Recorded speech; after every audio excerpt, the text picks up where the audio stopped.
Saudara-saudari yang dikasihi Tuhan, kita berjumpa dalam acara Mendekat Kasih Tuhan, bersumber pada 1001 renungan inspiratif karya Romo Frans Sales SCY, dan sebagai renungan singkat bagi saudara-saudari yang sedang menderita sakit, baik yang dirawat di rumah sakit maupun di rumah sendiri, dirawat bersama keluarga. Dengan saya, Romo Valentinus Teja Antara SCY dari komunitas SCY Teluk Betung, Lampung. Pada hari ini kita ingin merenungkan tema mendidik hati nurani. Suatu hari seorang anak membuang sampah di halaman rumah tetangganya. Sampah itu berupa kotoran sapi yang sangat banyak. Hal tersebut menimbulkan bau yang tidak sedap bagi tetangganya itu. Melihat hal itu, pemilik rumah itu sangat marah. Lantas ia menegur anak itu. Namun anak itu tidak mau mendengarkan teguran itu. Ia bahkan berbalik marah terhadap pemilik rumah itu. Ia merasa diri tidak bersalah. Ia merasa benar. Terjadi pertengkaran di antara mereka. Pemilik rumah itu merasa heran, mengapa anak ini tidak merasa bersalah, padahal ia melakukan sesuatu yang tidak senonoh terhadap orang lain. Sampah, apalagi kotoran sapi, itu mesti dibuang pada tempatnya. Melihat kondisi pemilik rumah itu mengalah. Ia tidak mau bertengkar dengan orang yang tidak tahu sopan santun.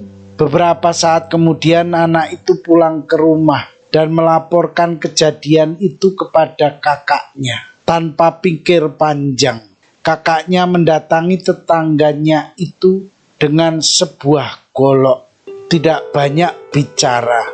Ia langsung menghujamkan goloknya ke pemilik rumah itu. Untung sang istri langsung menangkap golok itu.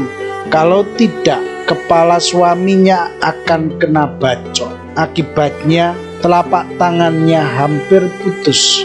Sang kakak itu tidak merasa bersalah atas perbuatan kejinya itu. Pemilik rumah itu tidak mau menerima kejadian itu. Ia menuntut kakak dari anak itu bertanggung jawab atas perbuatannya. Setelah berembuk dengan alot, akhirnya jalan damai dilakukan. Kakak dari anak itu mesti mengganti semua pengobatan atas luka yang diderita oleh istri pemilik rumah itu. Ia menyesali perbuatannya, namun nasi telah menjadi bubur. Saudara-saudari yang dikasihi Tuhan, kisah ini mau mengatakan kepada kita bahwa hati nurani manusia mulai mati terhadap sesama. Dalam kehidupan bersama, mestinya orang saling menghargai dan menghormati, apalagi dalam hidup bertetangga. Tetangga yang baik itu sebenarnya jauh lebih dekat daripada keluarga besar yang tinggal jauh dari kita. Tetangga yang paling peduli merupakan harta yang paling berharga daripada harta benda yang kita miliki.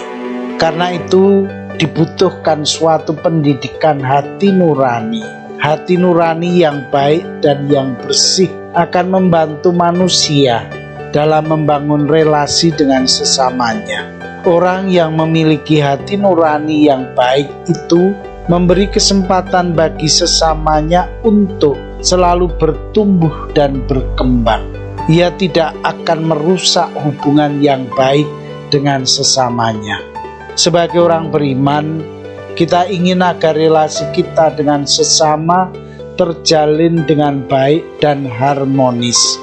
Untuk itu, kita mesti mendidik hati nurani kita untuk peka terhadap orang-orang di sekitar kita. Dengan demikian kita dapat menjadi sahabat bagi sesama kita. Kita dapat menjadi orang-orang yang membawa sukacita bagi sesama di sekitar kita.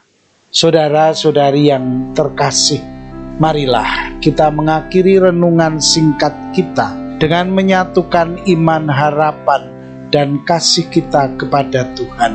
Akhirnya, berkat dan doaku selalu menyertai Anda yang sedang sakit. Semoga Tuhan memberi kesembuhan, kekuatan, dan ketabahan dalam memanggul salib hidup ini dan diberi semangat serta kesegaran.